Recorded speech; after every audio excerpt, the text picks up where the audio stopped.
आपके केस में भी ये पता है बिल्कुल सही जाता है। जैसे आप लोग जब बैच ज्वाइन करते हो तो कुछ बच्चों का जोश बैच के स्टार्टिंग में होता है यहां बेटा, एकदम यहां, मतलब हम तो 4 बार नीट निकाल देंगे, ऐसी वाली एनर्जी होती है। तो आपका जोश होता है एकदम यहां, और बैच जब स्टार्ट होता है फिर आपके बैकलॉग स्टार्ट होते हैं, फिर आप बेटा कामचोरी करते हो, बहुत सारे मल्टीपल फैक्टर्स आपकी उस एनर्जी को ऐसे करने लगते हैं। हालांकि होना क्या चाहिए, भले ही शुरुआत आप यहां से ना करो, शुरुआत भले ही आप यहां से करो, पर वो एनर्जी हमेशा प्रोग्रेस होनी चाहिए, कंसिस्टेंटली होना ये चाहिए। और मैक्सिमम बच्चों का मैं बता रही हूं उल्टा ग्राफ होता है। तो इसीलिए हम कहते हैं आप जीरो नॉलेज के साथ भी अगर क्लास में आते हैं ना, तो आप बेटा, ये मैं आपको जेन्युइनली बता रही हूं, बिकॉज ऑफ ऑनलाइन हम यकीन की बच्चे क्यों ना हो, ड्रॉपर बच्चे क्यों ना हो, आपको बिल्कुल 11th के बच्चों के जैसे और 12th के बच्चों के जैसे पढ़ाते हैं कि आपको कुछ नहीं आता ये मान के पढ़ाते हैं, बिल्कुल जीरो से, बेसिक से पढ़ाते हैं, है ना। अदरवाइज मैंने खुद ऑफलाइन में पढ़ाया हुआ है बेटा, और हम ड्रॉपर्स बच्चों को ये मान के चलते थे कि यार इनको थोड़ी बहुत नॉलेज है, बट यहां पे हम बिल्कुल आपको बेसिक से पढ़ाते हैं। तो अगर आप जीरो लेके भी आए ना तो भी आप अच्छा प्रोग्रेस कर सकते हैं, बशर्ते आपका ग्राफ ऐसे जाना चाहिए, है ना, कि आप थोड़ा थोड़ा पढ़ो, थोड़ी थोड़ी इंप्रूवमेंट करो, but you have to be consistent.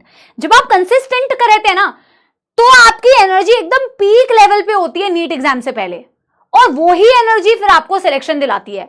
अगर आपका ग्राफ उल्टा चलेगा तो फिर कैसे चलेगा, ठीक है ना। हाँ, हैप्पी टीचर्स डे, धन्यवाद, बहुत बहुत धन्यवाद। हैप्पी टीचर्स डे का गिफ्ट कहाँ है, सिर्फ टीचर्स डे विश करो, कहाँ है गिफ्ट, कहाँ है गिफ्ट, कहाँ है। हाँ, leave us ma'am, leave us, it's too much ma'am, we can't handle it, leave us. बच्चे लिखते कैसे देखना, लीव अस क्या होता है, मतलब मैम छुट्टी कर दो का ट्रांसलेशन तुमने निकाला लीव अस मैम। कहां लीव कर दें आपको, हाँ कहां लीव कर दें। चलिए अगली क्लास में करेंगे इससे कंटिन्यू। बहुत बहुत धन्यवाद। आपका सिलेक्शन होता है हमारा तोहफा, ऑब्वियस सी बात है ना। उसके साथ में आप कुछ ले आए वो अलग बात है कि आप कुछ ले आए तो ठीक है। नहीं यार, मजाक कर रही हूं। आप बहुत अच्छे से पढ़ाई कीजिए, मैं ये कामना करती हूं, मैं ईश्वर से ये प्रार्थना करती हूं कि आप लोग को ईश्वर सद्बुद्धि दे। सबसे पहले तो सद्बुद्धि दें, आप लोगों को सद्बुद्धि इसीलिए दें ताकि बेटा आप ये समझ पाए कि आपके लिए क्या सही है और आपके लिए क्या गलत है। आपको ईश्वर इस चीज की शक्ति दे कि जुबान से जो भी चीज बोलें तो वो सही चीज बोलें, उल्टा पुल्टा मत बोलिए, ठीक है ना। तो और मेहनत करने की आपको शक्ति दे। मैं ये नहीं बोलूंगी कि ईश्वर करे कि आपको मेडिकल कॉलेज तक पहुंचा दे, नहीं, मैं ये उम्मीद करती हूं भगवान करे कि आप मेहनत कर पाओ, आपको इस काबिल बनाए कि आप मेहनत कर पाओ। क्योंकि आप मेहनत करोगे तो चाहे आप मेडिकल कॉलेज में पहुंचो, चाहे आप किसी और कॉलेज में पहुंचो, मेहनत करने वाला व्यक्ति कहीं पे भी सेटल हो जाता है, ठीक है ना। और आप सेटल हो जाओ जीवन में, है ना, फाइनेंशियल इंडिपेंडेंस आपको मिल जाए, वही रियल इंडिपेंडेंस है। जब पैसा कमाने लगता है व्यक्ति तो एक अलग तरीके की फ्रीडम आती है। लड़कियों के लिए तो है ही इंपॉर्टेंट, लड़कों के लिए भी बहुत इंपॉर्टेंट है, लड़कियों के लिए भी बहुत ज्यादा इंपॉर्टेंट है कि आप फाइनेंशियल इंडिपेंडेंट हो जाओ।